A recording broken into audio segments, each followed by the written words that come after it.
오늘 우리가 살고 있는 이 세상은 마치 하나님의 말씀을 거부하기로 작정한 그런 사람들의 삶입니다. 그런 사람들이 살고 있는 이 땅의 삶의 현장에서 말씀을 기준 삼아서 살아야 한다라고 강권합니다. 다들 그렇게 사니까 너도 그렇게 살아라가 아니라 대다수는 그렇게 살지 않으려고 하는 이 세상에서도 그럼에도 불구하고 그렇게 살아야만 한다는 것입니다. 그러자면 그렇게 살지 않는 사람들과 부딪힐 수밖에 없습니다. 그 사람들은 우리 신자들에게 너는 그렇게 믿고 있고 그렇게 살아가는구나. 너의 삶의 방식은 그것이구나. 너의 생각은 그렇구나 라고 인정하고 그렇게 사는 것이 아닙니다. 그들은 어떻게 해서든지 믿는 자들, 자기네들과 다르게 살아가는 사람들을 넘어뜨리려고 합니다. 왜냐하면 자신들의 삶이 대비되기 때문에. 다 그렇게 살면 전혀 거리낌이나 죄책감이나 문제의식을 느끼지 않아도 되는데, 어떤 사람들은 자기네들이 교회 다닌다고 하면서 기독교인이라고 하면서 말씀대로 산다고 하면서 자기네들처럼 살지 않습니다. 거짓말하지 않고 사기치지 않고 남을 비방하지 않고 남과 더불어서 함께 살아가려고 하고 그런 삶을 사니까 자기네들의 삶과 너무나 대비되는 것입니다. 그래서 가만히 있어도 자신들이 부끄러워지고 의문에 일패되는 그런 삶을 살 수밖에 없는 것. 그래서 이들은 어떻게 하든지 말씀대로 살아가는 사람들을 넘어뜨리고 자기네들처럼 살게 해야만 직성이 풀립니다. 그러니까 대립이 일어날 수밖에 없는 거죠. 믿는 자들과 믿지 않는 자들의 관계는 그래서 대립할 수밖에 없습니다. 전쟁이, 총성 없는 전쟁이 이 땅에서 벌어지는 것입니다. 이것을 우리는 영적 전쟁이라고 하는 것입니다. 서로가 그렇게 존중하고 인정하고 그렇게 살아가면 되지만 그렇지 않다는 것입니다. 반드시 자기네 편으로 만들어 버려야 직성이 풀리기 때문에. 바로 바울은 영적 전쟁을 독려하는 것입니다. 그렇게 살아야만 한다라고 강력하게 말하는 것입니다. 힘들면 그렇게 살지 않아도 된다라든지 적당히 눈치 봐가면서 그렇게 살라고 말하지 않고 그렇게 반드시 살아야만 한다. 이 말은 전쟁해라 그 말. 전쟁도 불사하는 그런 삶을 우리는 반드시 살아야만 되지 않겠는가라고 하는 것입니다. 왜냐하면 예수 그리스도가 바로 그것을 위해서 오셨고 죽으셨고 부활하셨기 때문에, 또 그것을 우리에게 요구하시기 때문에. 따라서 여기서 영적 예배는 곧 영적 전쟁이라는 말과 다른 말입니다. 이것이 너희에 드릴 영적 예배니라. 이것이 너희가 반드시 치루어야 하는 영적 전쟁이다 라고 하는 것입니다. 우리가 신자로서 말씀대로 이 땅을 살아가는 것은 영적 예배입니다. 그런데 그것은 고급지거나 거룩하거나 고상한 삶을 말하는 것이 아닙니다. 온통 피를 묻히는 삶입니다. 전쟁. 예배는 전쟁인 것입니다. 나 자신의 죄됨과 싸우는 것입니다. 세상의 가치, 그 아까운 시간에 가서 놀러가고 쉬고 맛있는 거 먹고 잠 많이 자고 그렇게 하는 것이 더 현명하고 지혜롭지 않겠느냐라고 말하는 사람들을 향해서 그렇게 살지 않는 모습을 보여주는 전쟁. 예배는 전쟁입니다. 호화찬란한 장소에 모여서 좋은 음악을 듣고 좋은 분위기에서 1시간 있다가 일어서고 하는 그런 고급진 것이 성경이 말하는 예배가 아니라, 예배는 전쟁, 영적 전쟁입니다. 영적 전쟁. 그래서 오늘 바울 사도가 이것이 너희의 드릴 영적 예배다 라고 하는 것은 정말로 큰 마음의 결단과 그리고 강한 어조로 말하는 것입니다. 안타깝지만 너희들이 영적 전쟁을 해야 한다는 말입니다. 신자의 평일은, 신자의 일상의 삶은 영적 전쟁. 이 땅은 영적 전쟁터라고 하는 것입니다. 한때 강남 언니라는 말이 유행했던 적이 있습니다. 강남에서 성형수술에서 대부분이 비슷한 얼굴을 가졌다는 그런 풍자적인 표현이었습니다. 비슷한 몸매, 비슷한 눈매, 비슷한 코, 비슷한 입술, 비슷한 턱선.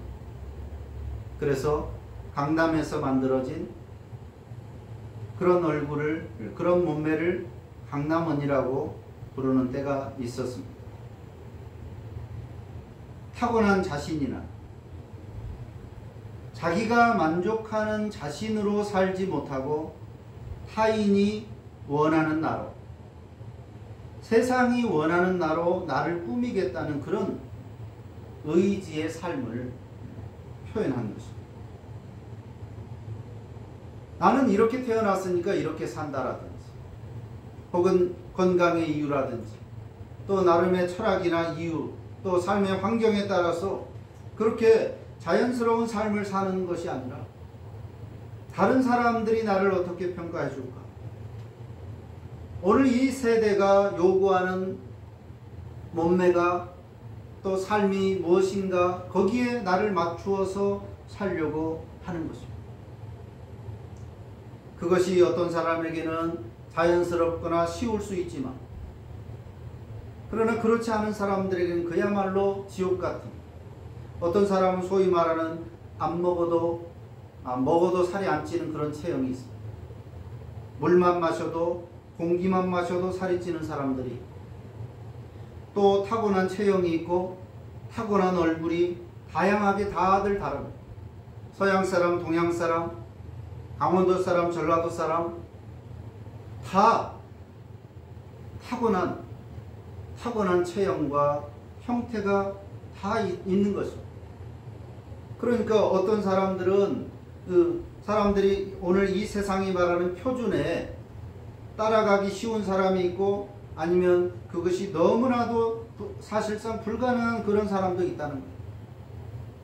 그런데 하나의 기준을 가지고 그 기준에 맞춰야만 올바른 삶이 되고, 그렇지 않으면 실패자라고 하는 그런 낙인을 찍어버립니다. 오늘 이 세대를 비꼬는, 풍자하는 그런 말일 것입니다.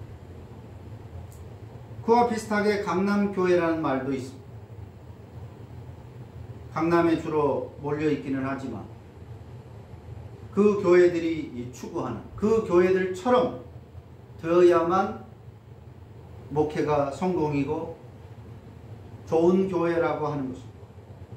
그래서 한때 강남에 있는 교회에서 하는 모든 프로그램들이 전국의 교회들이 다 따라하려고 애쓰던 때가 있었습니다.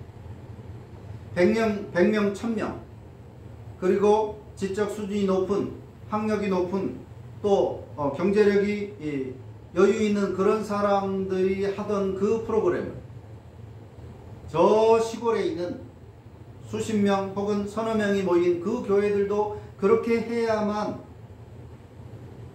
성공하는 교회가 될 수 있다라고 하는 그 강박을 가진 그런 때가 한때 있었습니다.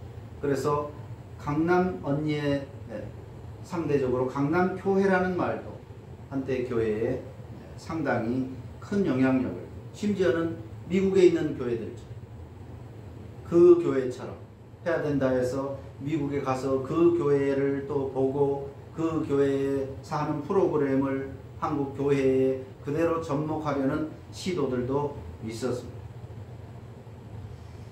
비단 이런 사고는 외모에만 그치지 않습니다. 좋은 옷, 좋은 차, 좋은 집, 이 좋은이라고 하는 개념도 타인의 욕망 수치, 즉 세속의 기준이 된 그런 사회가 되고 만다는 것입니다. 좋다라는 의미가 흔히 우리가 쓰는 잘 산다라는 그런 표현도 마찬가지입니다. 잘 산다, 좋다 라고 하는 것이 그것을 사용하는 사람의 특성이 아니라 그저 하나의 기준을 정해놓고 어느 지역에 살든지 어떤 성격, 어디에서 태어났든지 어떤 학력을 가졌는지 어떤 형편에 사는지에 상관없이 그것이 모든 사람에게 좋은 것이다, 바른 삶이다 라고 하는 하나의 기준만을 놓고 있다. 타인의 욕망 수치가 유일한 기준입니다. 내 판단이나 생각, 내 만족도는 중요치 않고 남들이 좋아해야 그게 좋은 거다. 내가 불필요해도 남들이 필요한 것이라고 하면 나도 그냥 가져야만 하는, 그래야만 나도 잘 사는 것 같고 나도 괜찮게 사는 것 같은 그런 자기 만족을 하게 되는 것입니다. 세상의 좋음은 unlimited, 한계가 없는 거예요. 어느 만큼에 도달했는데 거기 가서 보니까 거기가 정점이 아니었어. 또 다른 세계가 보입니다. 아, 저 사람들은 또 저렇게 사네? 그러면 저렇게 살아야 좋은 삶이고 저렇게 살아야 성공한 삶이겠다. 또 열심히 쫓아가려고. 한계가 없고 끝이 없어. 그래서 항상 배고픈 삶, 항상 모자라고 항상 불만족스러운 삶을 사는 것입니다. 그렇게 살지 못하면 안달복달하면서 병이 나죠. 나는 왜 저렇게 살 수 없는가?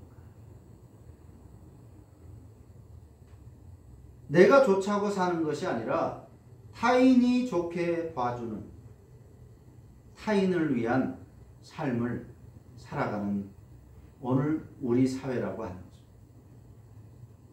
가장 최상위가 되지 않는 한 만족할 수가 없기 때문에 불만족의 연속일 수밖에 없고, 그리고 불만족은 반드시 분노를 유발합니다.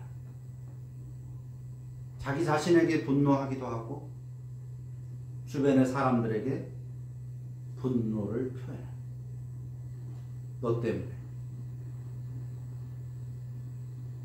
너 때문에 내가 저걸 갖지 못하는 거야. 부모 때문에, 가족 때문에, 친구 때문에, 누구 때문에, 무엇 때문에.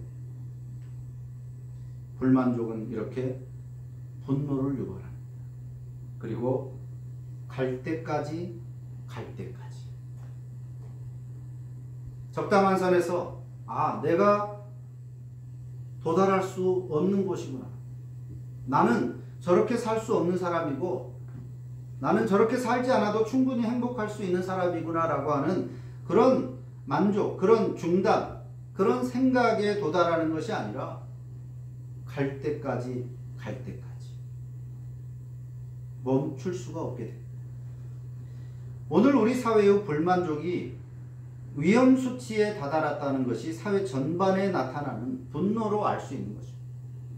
묻지마 범죄라든지 불특정 다수를 향한, 오늘 내가 나가서 만나는 어떤 사람, 내 눈에 거슬리는 어떤 사람은 내가 해버리겠다.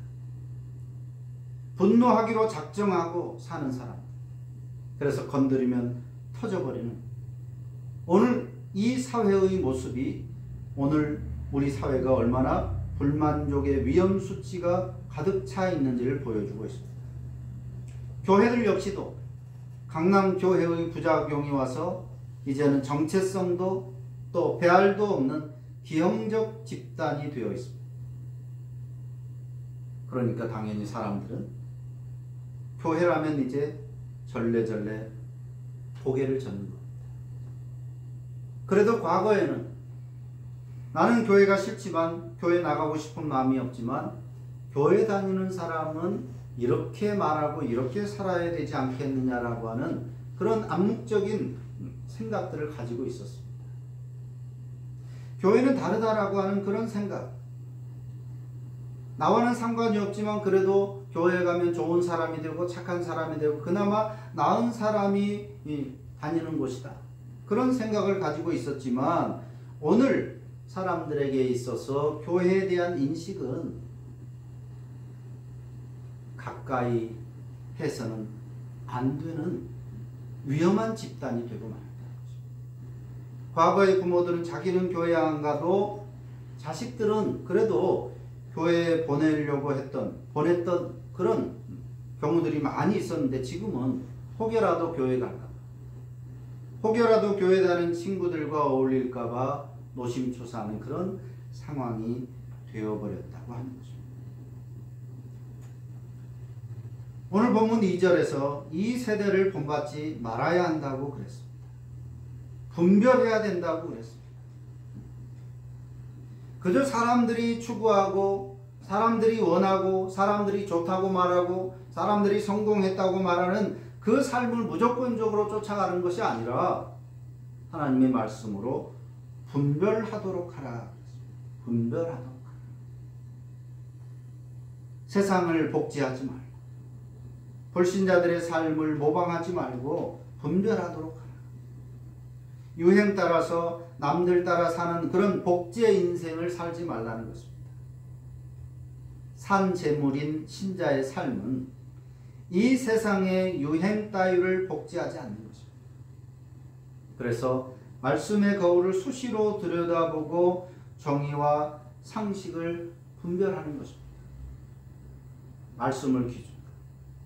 오늘 이 사회가 말하는 정의와 상식도 물론 중요하지만 집단 지성이 말하는 정의와 상식도 물론 기본적으로 중요하지만 그러나 우리 신자들은 말씀을 기준으로 오늘 이 사회의 집단들이 말하는 정의와 상식이 무엇인가를 한 번 더 걸러내는 그런 것이 필요하다. 그런 분별이 중요하다는 것입니다. 대신에 우리는 세상을 복지하지 않는 대신 우리는 예수님을 복지하기 위해서 애를 써야 한다 그랬습니다. 다른 사람들이 예수님을 닮았다고 할 때까지 예수님의 삶, 성품, 말씀 그 생각을 담기 위해서 애써야 하는 것이 오늘 우리 신자들의 삶입니다. 다른 사람들이 원하는 외모가 되기 위해서 얼굴과 몸에 칼을 대는 두려움을 감수하는 것처럼 바울 사도는 예수님을 닮기 위해서 셀프 수술도 마다하지 않았습니다. 내 몸을 쳐서 복종한다 그랬습니다. 고린도전서 9장 26절과 27절입니다. 내 몸을 쳐서 복종한다. 이 말은 자신의 몸을 친다, 멍들게 친다는 것입니다.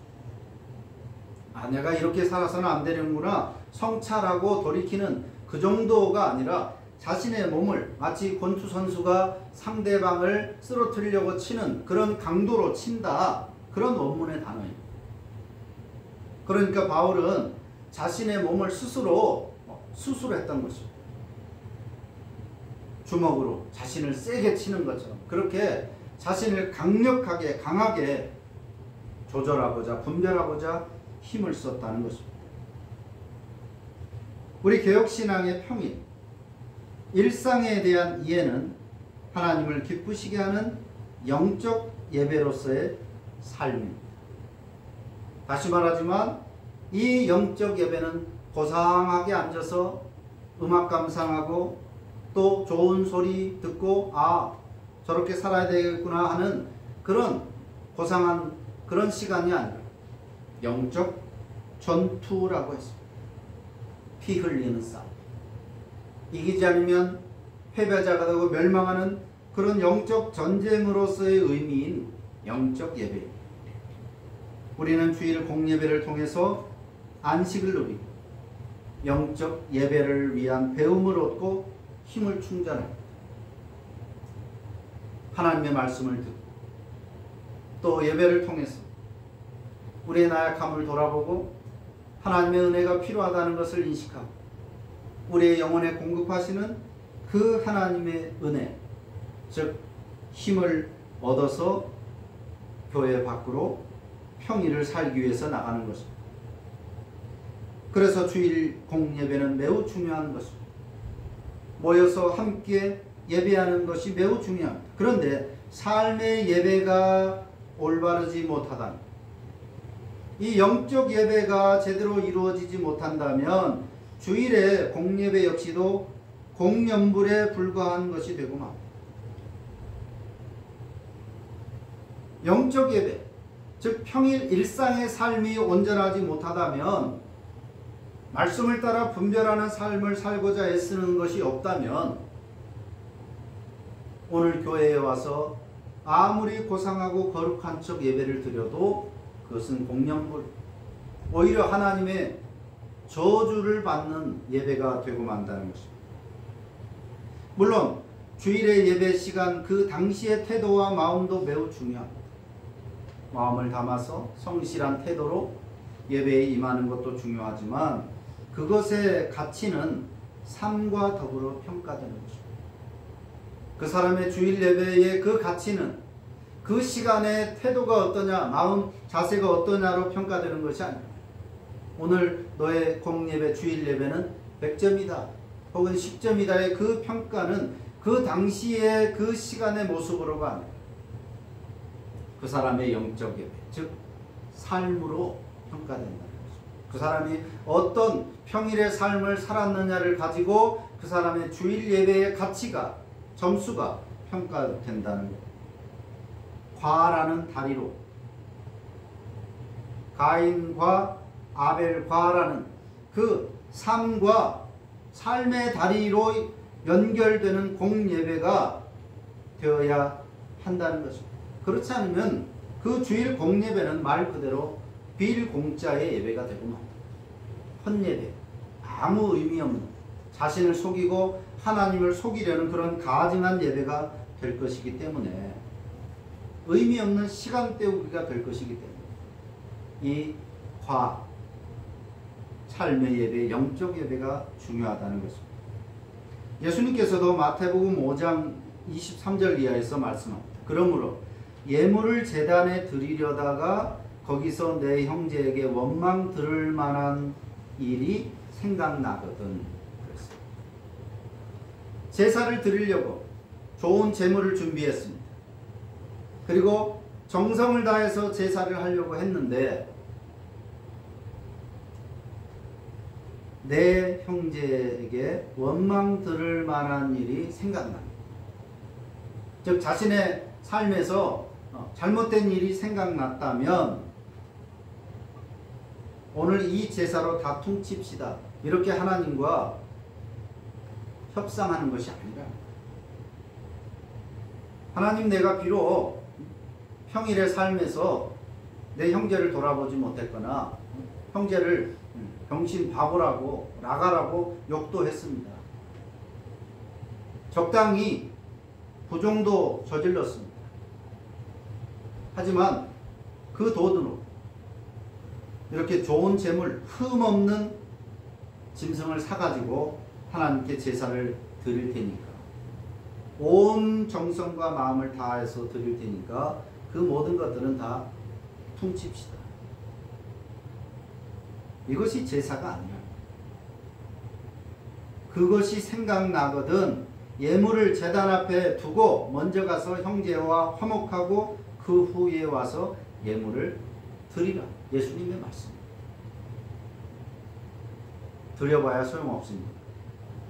하나님께 협상이 통하지 않으니까 차라리 그 예물을 놓고 먼저 가서 형제에게 잘못한 것을 처리하고 와서 제사하는 것입니다.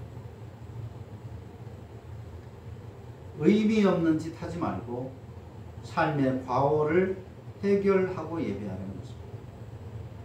평일과 주일이 과로 연결된다는 것입니다.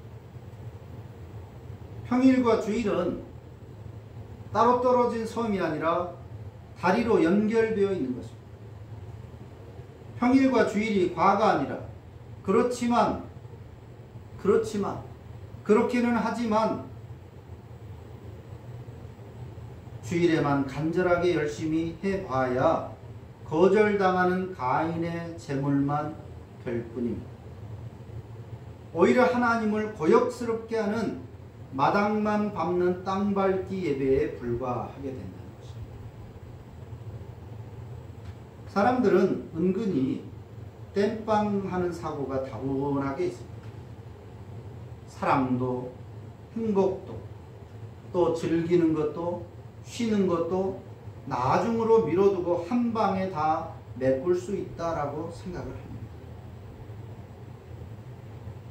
그러다가 관계도 다 뒤틀어져서 외톨이가 되고 또 어느덧 육신은 늙고 병들어서 뒤늦은 후회를 합니다. 젊을 때 물 들어왔을 때 열심히 노젓고 돈 벌고 일해서 자식들을 잘 키우고 성공하게 하고 그래서 나중에 손자들과 더불어서 같이 노년을 누리면서 살아야 되겠다. 그때 가서 다 한 방에 다 자식들에 대한 사랑도 표현하고 그렇게 생각하고 땜빵하려고 했는데 관계가 뒤틀어져 버리니까 아무 의미가 없고 결국 중년이 되고 은퇴하고 나니까 아무도 자기와 놀아주지 않습니다. 다 따로 분가해버리고 또 평소에 그렇게 살지 않았으니까 그것이 영 어색하고 힘들고 결국 외톨이가 되고 마는 혼자 누리려고 해봐야 늙고 병들어서 할 수도 없는 그런 상태가 돼버려요. 그래서 지금 해야 되는 것이 반드시 있는 것입니다. 심지어 예배도 신앙도 일상적으로가 아니라 한 방에 때울 수 있다고 생각하는 사람들이 많이 있습니다. 헌금으로 또 주일날 평일의 삶은 열심히 그냥 누리고 즐기며 적당히 살고 혹시 잘못된 것이 있다면 주일날 한 방으로 다 열심히 가서 헌신하고 봉사하고 또 헌금하고 그렇게 끝내자. 그렇게 퉁쳐지는 걸로 생각합니다. 이 사람은 그나마 낫다면 어떤 사람들은 절기 때만 부활절날 한 방으로 성탄절날 한 방으로 추수감사절날 한 방으로 그런 생각을 가진 사람들도 많이 있습니다. 그들은 이 말씀을 깊이 기억해야 할 것입니다. 누가복음 12장 20절의 말씀입니다. 어떤 부자가 그렇게 생각을 했습니다. 하나님은 이르시되 어리석은 자여 오늘 밤에 네 영혼을 도로 찾으리니 그러면 네 예비한 것이 네 것이 되겠느냐. 잘 모으고 잘 준비해서 나중에 한 방에 다 누리고 그렇게 살자고 생각하는 부자에게 말씀하시는 것입니다. 오늘 밤 네 영혼을 되찾으니 거두어가면 그것들이 네 것이 되겠느냐. 자식 좋은 일 시키고 다른 사람 좋은 일 시키는 걸로 끝나는 것. 평일과 주일은 동일하게 거룩한 신자로서 구별되게 살아야 하는 날입니다. 주일 한 방으로 다 때울 수 있는 그런 것이 아니라 평일 6일도 거룩하게 신자로 살아야 되고 주일은 물론이거든요. 우리의 일주일 산재물의 삶이니까 온통 모든 시간의 삶이 거룩한 삶이어야 합니다. 물론 주일은 모여서 함께 예배하는 날이지만 거룩하게 보내는 방식만 다를 뿐이지 주일과 평일은 다 거룩하게 보내는 것입니다. 방식만 다를 뿐입니다. 주일날은 이렇게 모여서 예배하는 이렇게 거룩한 삶을 사는 것이고 평일날은 또 주어진 삶을 열심히 살아가면서 그럼으로써 구별된 신자의 삶을 사는 것입니다. 주일과 평일은 그래서 우리 개혁신앙에 있어서는 차별 있는 날이 아닙니다. 거룩하게 보내는 방식이 다른 날일 뿐입니다. 주일만 거룩하게 보내는 소위 썬데이 크리스찬은 엄밀하게 신자의 삶이 아닙니다. 신자가 사는 평일의 모든 삶을 다른 방식의 예배라고 생각해야 합니다. 공부도 일도 여가 활동은 물론 말하고 생각하는 것 등 일상의 모든 삶을 거룩하게 구별되게 살려고 힘써야 하는 것입니다. 이것이 우리 개혁신앙의 평일에 대한 올바른 이해인 것입니다. 기도합니다.